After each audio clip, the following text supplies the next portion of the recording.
Magandang araw mga kapatid. Kamusta po kayo? Naway na sa mabuti kayong kalagayan sa oras na ito. Tayo po ay magsisimula na po ng ating pag-aaral ng salita ng Diyos. Ang tatalakayin po natin ngayon ay ang fresh start.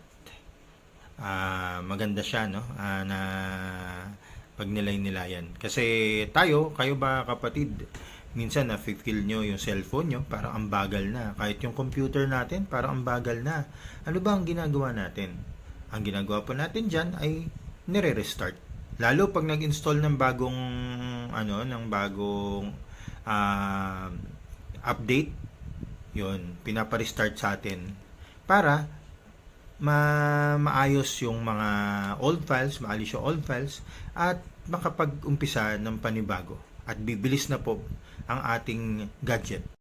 Ganito rin sa ating buhay, spiritual at sa ating ordinaryong buhay. Kailangan din natin ng fresh start. Talakayin po natin ang mga ilang aspeto para may gabay tayo. Magagamit natin to sa ating pang-araw-araw na buhay at sa ating gawain. Unang-una, ang fresh start ay sa physical nating katawan.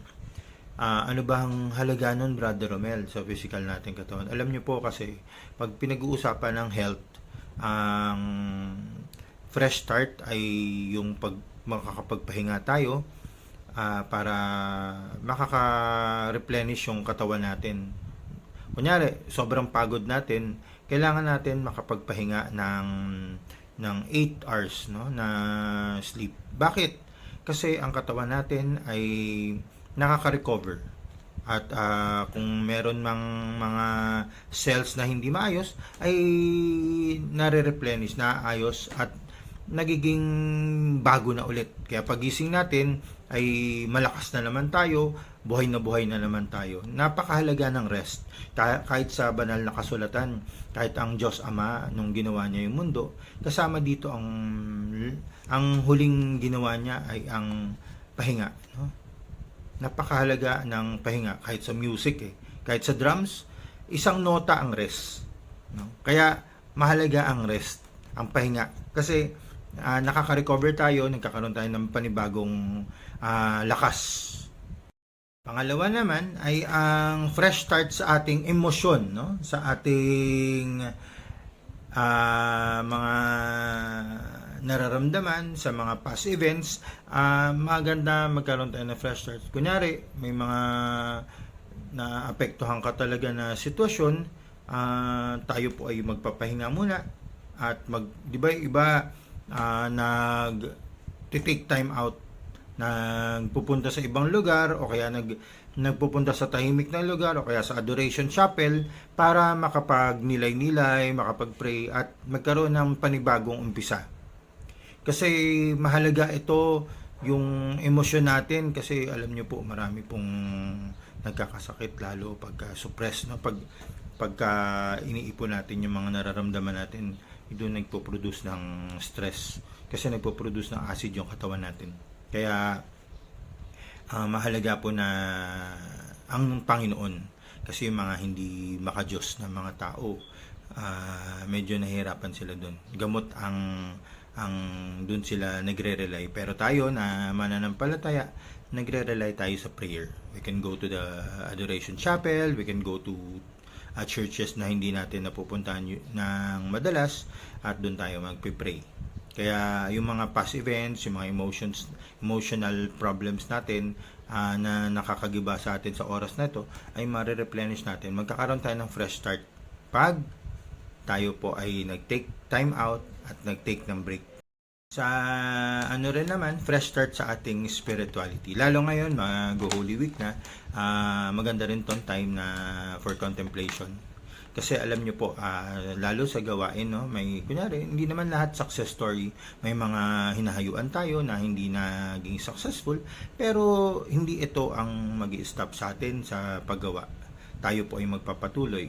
Kasi nakasulat po yan sa Isaías 43:18 to 19 na binibigyan tayo ng ating Panginoong Diyos ng panibagong panimula, at ang mga nakaraan ay hindi na natin aalalahanin, no? At nagtitiwala tayo sa Diyos sa kanyang bibigay na panibagong panimula. Kaya kung tayo ay may mga na encounter na nakakapagpapababa sa ating faith, ay mag-rely tayo sa ating Panginoon na i-strengthen ang faith natin, na meron tayong fresh start. Ulat din sa Philippians 3:13 to 14, na we should forget what lies behind and focus on the goal. Ano ba yung goal, no? Yung magawa yung pinapagawa sa atin ng Panginoon Diyos na gawain na para sa Kanya, at tayo'y makarating sa finish line. Ano ba yung finish line na hinahangad natin? Siyempre, yung buhay na walang hanggan.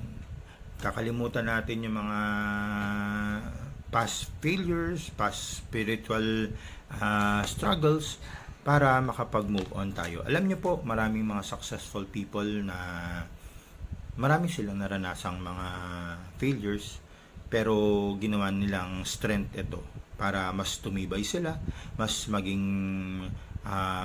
wiser sila, at maging matibay sila. Kaya nung hinarap na nila yung success, yun ang naging parang armas nila, yung mga failures na yun. Kaya nga sabi nga ni Michael Jordan, no, naging greatest of all time siya kasi yung mga hindi naman dun sa success niya agad, yung mga na-miss niyang free throw, yung na-miss niya mga jump shot, dun siya nag-work harder. Kaya tayo bilang manggagawa at bilang believer ng Panginoon Diyos, tayo po ay pag may failure tayo, we take time out, no, to have a fresh start. And alam natin, ang Diyos ang magbibigay sa atin ng fresh start na makapag-focus tayo sa goal natin, na magawa ang gampanin natin dito sa mundong ito upang makarating tayo sa buhay na walang hanggan.